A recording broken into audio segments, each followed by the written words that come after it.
نحمده ونصلي على رسوله الكريم اما بعد فاعوذ بالله من الشيطان الرجيم بسم الله الرحمن الرحيم انا ارسلنا اليكم رسولا شاهدا عليكم كما ارسلنا الى فرعون رسولا فعصى فرعون الرسول فاخذناه اخذا وبيلا فَكَيْفَ تَتَّقُونَ إِن كَفَرْتُمْ يَوْمًا يَجْعَلُ الْوِلْدَانَ شِيبًا السَّمَاءُ مُنْفَطِرٌ بِهِ كَانَ وَعْدُهُ مَفْعُولًا إِنَّ هَٰذِهِ تَذْكِرَةٌ فَمَنْ شَاءَ اتَّخَذَ إِلَىٰ رَبِّهِ سَبِيلًا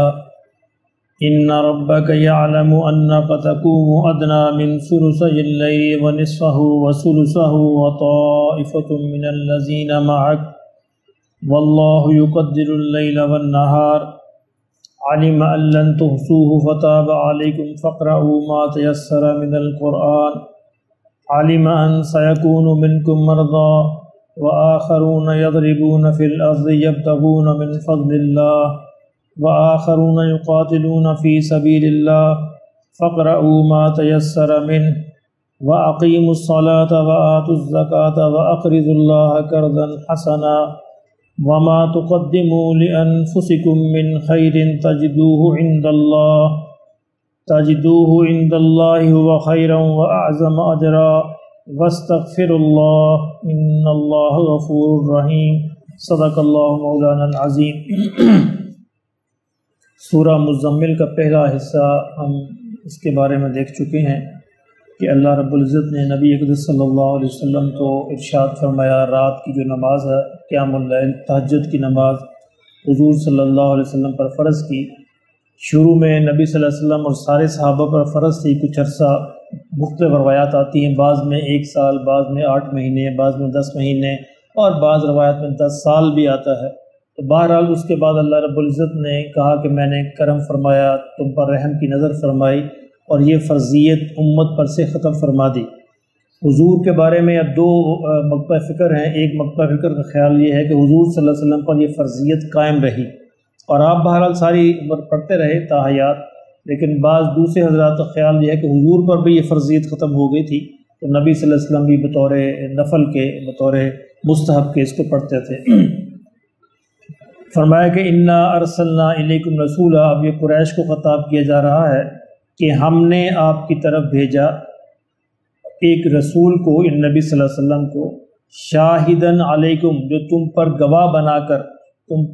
بنا کر بھیجا ہے۔ یہ گواہی کیا ہوتی ہے؟ 2 قسم کی گواہی ہوتی ہے انبیاء کی۔ ایک کو کہتے ہیں اتمام حجت، یعنی نبی جو ہے اپنی قوم کے لیے اتمام حجت کر دیتا ہے، یعنی حق کو آخری درجے میں واضح کر دیتا ہے، اور اللہ رب العزت یہ اعلان فرما دیتے ہیں کہ اب یہ قوم محض ڈھیٹ بنی ہوئی ہے، ان کو بات سمجھ آ گئی ہے، یہ ڈھیٹ بنے ہوئے قبول نہیں کر رہے۔ ایسا نہیں کہ ان کو بات سمجھ نہیں آئی۔ ایک یہ اتمام حجت ہوتا ہے، اس کو گواہی کہتے ہیں، اور ایک گواہی قیامت کے دن ہوگی جب انبیاء جو ہے اللہ کے حضور گواہی دیں گے کہ ہم نے آپ کا پیغام جو ہے پورا اس امت تک پہنچا دیا۔ فرمایا کہ اسی طرح کما ارسلنا، جس طرح ہم نے بھیجا تھا، الی فرعون رسولا، فرعون کی طرف جیسے ہم نے اپنے رسول یعنی موسیٰ علیہ السلام کو بھیجا تھا، اسی طرح اے قریش ہم نے بھی تمہاری طرف رسول بھیجے ہیں۔ مقصد بتانے کا کیا ہے کہ جس طرح فرعون نے نافرمانی کی اور رسول کے فرمانبرداری نہیں کی، بات نہیں مانی، اس کا جو انجام ہوا تمہارا انجام بھی پھر وہی ہوگا، یعنی تمہارے ساتھ کوئی اللہ کے علیحدہ سے تعلق نہیں ہے۔ جس طرح وہ نافرمانی کرنے والوں کا جو انجام ہوا دنیا کے اندر بھی اور آخرت کے اندر بھی، تو تمہارے ساتھ بھی وہی پیش آئے گا۔ فَعَصَىٰ فِرْعَوْنُ الرَّسُولَ، تو فرعون نے نافرمانی کی رسول کی، فَأَخَذْنَاهُ أَخْذًا وَبِيلًا، تو ہم نے اس کو ایک سخت پکڑ کے اندر پکڑ لیا۔ یہ جو آیت ہے یہ قرآن مجید کی ان آیات میں سے ہے کہ اگر اس کو غلط پڑھا جائے تو کفر لازم آ جاتا ہے، کیونکہ آپ اس کا ترجمہ سن لیں کہ یعنی فرعون نے نافرمانی کی رسول کی ظاہر ہے، تو اگر اس کو تھوڑا سا زیر زبر کی غلطی ہو جائے تو مطلب بنتا ہے کہ رسول نے نافرمانی کی فرعون کی، جو ظاہر ہے کفر ہے، اس لیے اس کو بڑی احتیاط سے پڑھنا چاہیے۔ تو یہ اگر ہم تھوڑا سا سمجھ لیں تو مشکل نہیں ہوتی، یعنی جو فاعل ہوتا ہے فاعل کے اوپر ہمیشہ پیش ہوتی ہے، یہ کرنے والا جو سبجیکٹ ہوگا اسے پیش ہوگی، اور آبجیکٹ پہ ہمیشہ زبر ہوگی۔ اب فرعون کے اوپر پیش ہے، فرعون یہ فاعل ہے، کون ہے کرنے والا نافرمانی؟ فرعون ہے، ان کی نافرمانی کی وہ آبجیکٹ ہے، رسولہ اس پہ زبر آ رہی ہے۔ تو یہ تھوڑی سی اگر ہم سمجھتے ہوں تو یہ مشکل نہیں ہوتا اس کو سمجھنا۔ تو فرعون نے نافرمانی کی رسول کی، تو ہم نے اس کو ایک سخت پکڑ کے اندر پکڑ لیا۔ فَكَيْفَ تَتَّقُونَ إِن كَفَرْتُمْ، تو کیسے تم انکار کرتے ہو، کیسے تم بچو گے، ان کفرتم اگر تم انکار کرتے ہو، یومن اس دن کا، یجعل الولدان شیبا جس دن کی جب بوجھ جو ہے، جس دن کی ہیبت جو ہے بچوں کو بھی بوڑھا کر دے۔ اللہ فرماتا تم سمجھ نہیں آتی کہ تم لوگ جو ہے کس طرح انکار کر سکتے ہو اس دن کا، کہ ایسا دن ہوگا کہ جس دن کی ہیبت، جس دن کا خوف اور جس دن کی عظمت جو ہے وہ بچوں کو بھی بوڑھا کر دے گی۔ یہ ایک فیگوریٹو لینگویج ہے کہ جس میں یہ سمجھایا جا رہا ہے کہ السماء منفطر بھی، آسمان، اللہ فرماتے ہیں آسمان بھی اس کے بوجھ تلے پھٹا پڑ رہا ہے۔ یہ بالکل اسی طرح کی مثال ہے جس طرح کوئی 9ویں مہینے کی حاملہ خاتون ہو تو دیکھنے سے پتہ چلتا ہے کہ ابھی بچہ جنا کہ جنا، یعنی بچہ جو ہے پیٹ سے باہر آیا کہ آیا۔ اس سے اللہ فرماتے ہیں کہ اتنا آسمان بھی ایسے ہی بوجھ محسوس کر رہا ہے کہ جس طرح ابھی اس کے ڈر سے، خوف سے قیامت کے پھٹ جائے گا۔ کان وعدہ مفعولا، اور یہ اللہ کا وعدہ ہے جو بالکل ہو کر رہے گا، جس کو کوئی بھی ٹال نہیں سکتا۔ ان ھذہ تذکرہ، بے شک یہ یاد دہانی ہے، یعنی قرآن مجید کی شکل میں، رسولوں کی شکل میں ہم نے یاد دہانی بھیج دی ہے آپ کو۔ فمن شاء اتخذ الی ربہ سبیلا، تو جو کوئی چاہے اپنے رب کی طرف راستہ بنا لے، جو کوئی چاہے بچ جائے اور جو کوئی چاہے کامیاب ہو جائے۔ یہ ہم نے اختیار دے رکھا انسانوں کو، یہی وہ آزادی اور اختیار ہے جس کی بنیاد پر انسان کا حساب ہونا ہے، کہ اس اختیار کو کام لیتے ہوئے اگر تم اچھی راہ کا انتخاب کر لو گے تو کامیاب ہو جاؤ گے، اور بری راہ کا انتخاب کرو گے تو ناکام ہوگا۔ ان ربک یعلم، بے شک آپ کا رب جانتا۔ اب یہ وہ آیت ہے جو آخری ایک ہی آیت ہے، لمبی آیت ہے، کہ جس کے ذریعے تہجد کی فرضیت کو امت پر ختم کر دیا گیا۔ فرمایا کہ ان ربک، بے شک آپ کا رب جانتا ہے، یعلم جانتا ہے، کہ انک تقوم ادنی من ثلثی اللیل، کہ بے شک آپ کھڑے رہتے ہیں 2/3 رات کے قریب۔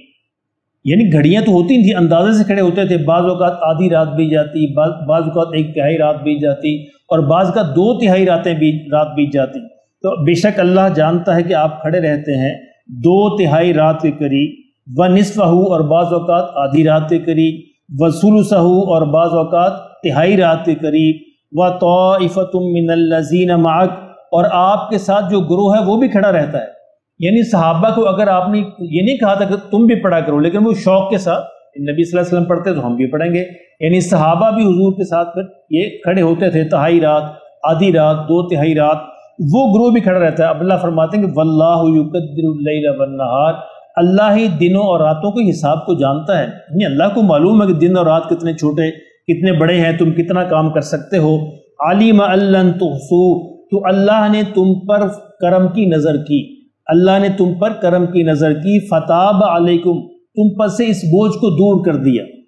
یعنی یہ فرضیت جو تھی، یعنی اللہ نے اس کو شمار کر لیا، گن لیا کہ تم اس کو نبھا نہیں سکو گے۔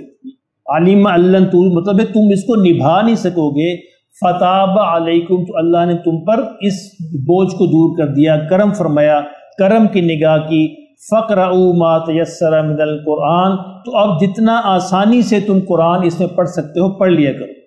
تہجد کی نماز کی سب سے بڑی خصوصیت یہ ہے کہ اس میں قرات طویل ہونی چاہیے، یعنی قرات جو ہے جتنی بھی آپ طویل کر سکتے ہیں وہ طویل قرات ہونی چاہیے۔ نبی صلی اللہ علیہ وسلم بعض اوقات ایک رکعت میں آپ نے سورہ بقرہ پڑھی، سورہ آل عمران پڑھی،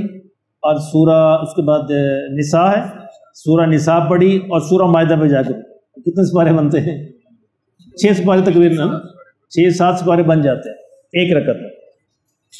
فَقْرَؤُوا مَا تَيَسَّرَ مِنَ الْقُرْآنِ، تو اب جتنا بھی آپ سے ممکن ہو، جتنا بھی آسانی کے ساتھ ممکن ہو، تم قرآن پڑھ لیا کرو۔ عالم، اللہ اس بات کو جانتا ہے، ان سیکون منکم مرضی، کہ تمہارے اندر مریض بھی ہوں گے، یعنی تھوڑا عرصہ تو اللہ نے آزمایا، پھر اللہ کو رحم آیا، فرمایا کہ اللہ نے جانا تمہارے اندر مریض بھی ہوتے ہیں۔ وَآخَرُونَ يَضْرِبُونَ فِي الْأَرْضِ، اور کچھ ایسے بھی ہیں جو زمین میں سفر کرتے ہیں، يَبْتَغُونَ مِنْ فَضْلِ اللَّهِ، اللہ کے فضل کو تلاش کرتے ہوئے، یعنی اپنے روزگار کے لیے جو سفر کرتے ہیں، تو روزگار کے لیے سفر کرنا، روزگار کے لیے محنت کرنا، اس کو اللہ نے اپنے فضل کا تلاش کرنا کہا ہے۔ تو یہ عین عبادت ہے، رزق حلال کی تلاش جو ہے یہ بیکار نہیں ہے، یعنی وقت کا ضائع کرنا نہیں ہوتا، یہ بھی اسی طرح عبادت ہے جس طرح باقی عبادتیں ہیں۔ وَآخَرُونَ يُقَاتِلُونَ فِي سَبِيلِ اللَّهِ، اور کچھ دوسرے ایسے ہیں جو جہاد کے اندر مشغول ہوں گے، یعنی جو جہاد میں مصروف ہوں گے۔ اللہ نے فرمایا کہ میں جانتا ہوں کہ 3 قسم کی مصروفیتیں جو ہیں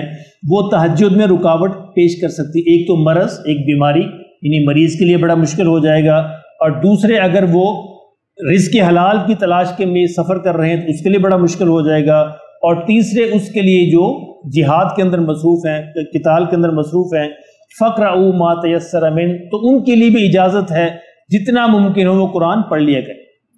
ان کے لیے بھی اللہ نے سہولت دے دی، نہ پڑھیں تو نہ پڑھیں، پڑھ لیے کریں جتنا ان کے لیے آسانی ہو پڑھ لیے کریں۔ وَأَقِيمُوا الصَّلَاةَ، لیکن جو فرض نماز ہے اس کی پابندی کرو، وَأَقِيمُوا الصَّلَاةَ، اس کی چھوٹ نہیں ہے کسی بھی حالت کے اندر، وَأَقِيمُوا الصَّلَاةَ وَآتُوا الزَّكَاةَ، اور زکوٰۃ کی بھی پابندی کرو، وَأَقْرِضُوا اللَّهَ قَرْضًا حَسَنًا، اور زکوٰۃ کے علاوہ بھی یعنی اللہ کو قرض دیا کرو، قرض حسنہ، اچھا قرض دیا کرو، خوش دلی کے ساتھ اللہ کو دیا کرو، اللہ کے راستے میں خرچ کیا کرو۔ وَمَا تُقَدِّمُوا لِأَنفُسِكُم مِّن خَيْرٍ، اور جو کچھ بھی تم آگے بھیجو گے اللہ کے حضور اپنی خیر میں سے، بھلائی کے کاموں میں سے، تَجِدُوهُ عِندَ اللَّهِ، تم اللہ کے پاس اس کو محفوظ پاؤ گے،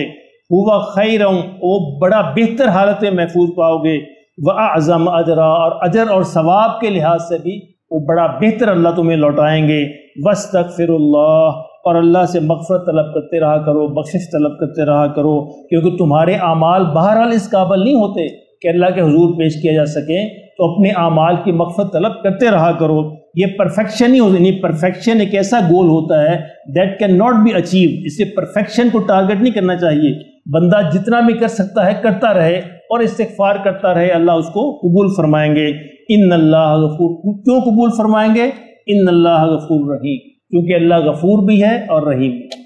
تو اللہ پاک ہمیں بھی نصیب فرمائے۔ اس سے تو اندازہ ہوتا ہے کہ اس دور میں تہجد کی نماز بھی مسجد نبوی میں پڑھی جاتی ہے، اکثر پڑھتے تھے، اکثر صحابہ اکثر آ کے وہیں پڑھ لیتے تھے تہجد کی نماز۔ یہ تراویح اسی طرح شروع ہوئی ہے نا، تراویح اسی طرح شروع ہوئی، تراویح حضور کے دور میں اس طرح نہیں تھی، تہجد کی نماز ہی تھی جو طویل پڑھتے تھے، پھر صحابہ شوق میں آنا شروع ہو گئے، پھر جماعت شروع ہو گئی، حضور نے پھر ختم کر دی کہ تم پر فرض نہ ہو جائے۔